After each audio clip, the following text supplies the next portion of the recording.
Maaari pang maharap sa problema sa supply ng enerhiya ang Visayas Grid sa susunod na 1 hanggang 2 taon habang naghahabol ang mga bagong power plants at facilities sa mataas na demanda. Batay po yan sa Department of Energy nitong Lunes. Ani Energy Secretary Sharon Garin, nag-iipon ang ahensya ng pansamantalang supply para sa rehiyon matapos ang sunod-sunod na yellow at red alerts dito noong mga nakaraang linggo.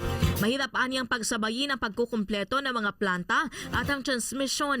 Ang ilang planta kasi ay inaabot ng 3 hanggang 5 taon bago matapos kaya't mababakante ang supply sa rehiyon kahit na nasa gumagana ang mga projects. Pangunahing concern ng ahensya ang Visayas sa 3 grids sa bansa dahil sa 2,700 megawatts na demand sa habang peak hours, lampas sa 2,044 megawatts lamang na supply. Paliwanag ni DOE Yusek Mario Marasigan.